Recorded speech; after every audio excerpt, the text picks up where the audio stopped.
Social media पे कुछ दिन पहले एक ट्रेंड हो रहा था। वो ट्रेंड था सिविक सेंस को लेकर। सिविक सेंस हिंदुस्तानियों में क्या है, तमाम चीजें इस पे डिस्कशन हो रहा था। तभी एक नया ट्रेंड आया, और ट्रेंड नहीं कहूंगा मैं, एक मुद्दा आता है। मुद्दा आता है यूजीसी का नया रेगुलेशन। वो नया रेगुलेशन क्या कहता है, ये तमाम चीजें आपने मीडिया के थ्रू, सोशल मीडिया के थ्रू अब तक पढ़ ली होंगी।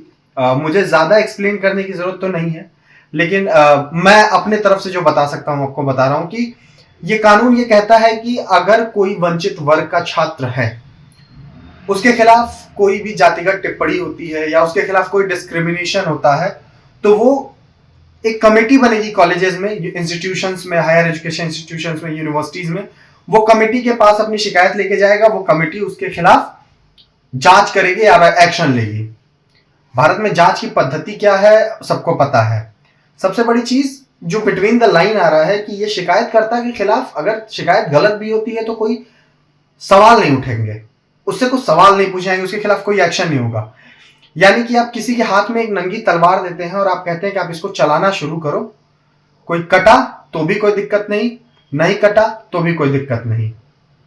और उसको आप ये नहीं बताते हैं कि ये जंग के मैदान में आपको तलवार चलानी है या चलती हुई सड़क पर चलानी है या किसी चौराहे पर चलानी है। फिर वो आदमी कुछ भी कर सकता है।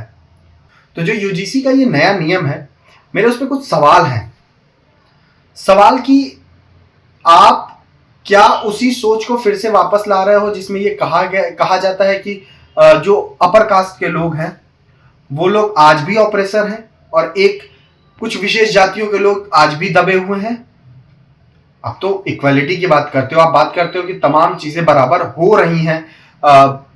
मैं कुछ केसेस जैसे तमाम एक्ट्स हैं, SC एक्ट और तमाम ऐसे कई सारे एक्ट्स हैं जिनमें ऐसी शिकायतें होती हैं, और वो सोसाइटी में उसकी कितने गलत शिकायतें हुई हैं इसका डेटा आपको इंटरनेट पे बहुत आसानी से मिल जाएगा। लेकिन जिस तरीके की सरकार ये नियम ला रही है, जो ये नियम है, जो यूजीसी का नया नियम है, वो मुझे ऐसा लगता है कि जो सवर्ण जाति के छात्र हैं उनके अंदर एक भय पैदा करेगा।